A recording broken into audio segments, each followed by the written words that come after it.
नमस्कार दोस्तों, स्वागत है आप सभी का नॉलेज टाइम में। दोस्तों, हाल ही में अरुणाचल प्रदेश के 12 हाइड्रो पावर प्रोजेक्ट को हैंडओवर किया गया सेंट्रल हाइड्रो पीएसयूज को।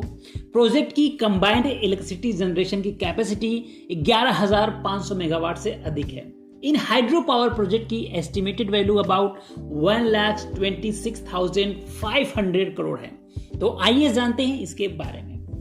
दोस्तों, ब्रह्मपुत्र नदी को चाइना में यारलंग सांगपो के नाम से जाना जाता है। चाइना ब्रह्मपुत्र नदी पर 60,000 मेगावाट कैपेसिटी का सुपर हाइड्रो पावर डैम बनाने जा रहा है तिब्बत के मेडाग रीजन में। और चाइना ऐसा क्लेम कर रहा है कि यह दुनिया का लार्जेस्ट हाइड्रो इलेक्ट्रिक प्रोजेक्ट होगा।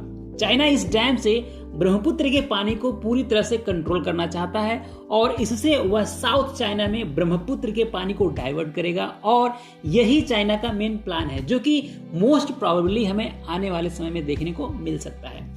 दोस्तों, इससे आने वाले समय में भारत को बड़ा नुकसान हो सकता है, क्योंकि भारत में ब्रह्मपुत्र की जो नेचुरल फ्लो ऑफ वाटर है वह रिड्यूस हो जाएगा।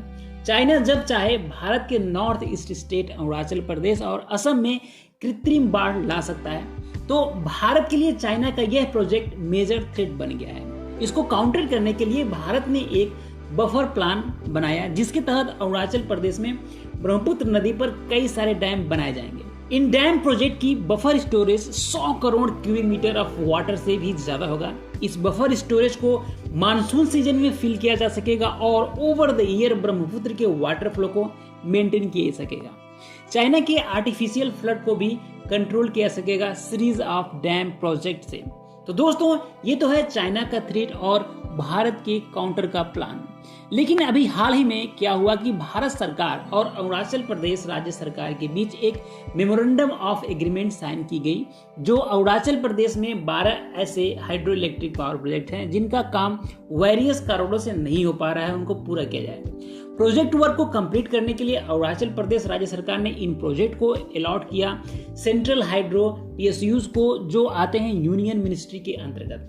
सरकार चाहती है कि प्रोजेक्ट का काम जल्द से जल्द कंप्लीट हो, क्योंकि इससे पहले इन प्रोजेक्ट को कंप्लीट करने के लिए अलॉट किया गया था प्राइवेट सेक्टर के डेवलपर्स को, लेकिन वेरियस रीजन के कारण काम स्टार्ट नहीं किया जा सका। इसके बाद राज्य सरकार ने डिसाइड किया कि इसे अलॉट किया जाए सेंट्रल हाइड्रो पीएसयूज को।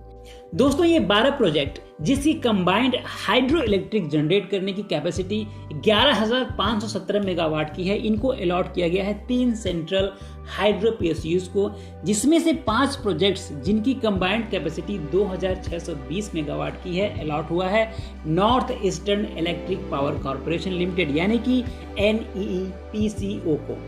5 प्रोजेक्ट्स जिनकी कंबाइंड कैपेसिटी 5,097 मेगावाट की है अलॉट हुआ है सतलुज जल विद्युत निगम लिमिटेड यानी कि SJVN को। और 2 प्रोजेक्ट्स जिनकी कंबाइंड कैपेसिटी 3,800 मेगावाट की है अलॉट हुआ है national hydro electric power corporation यानी कि NHPC को। तो दोस्तों, आई होप कि जल्द से जल्द इन प्रोजेक्ट्स का काम शुरू हो और हमारा जो लक्ष्य है रिन्यूएबल एनर्जी को लेकर कि 2070 तक हम बन जाएं net zero carbon emission country, उसमें कंट्रीब्यूट कर सके।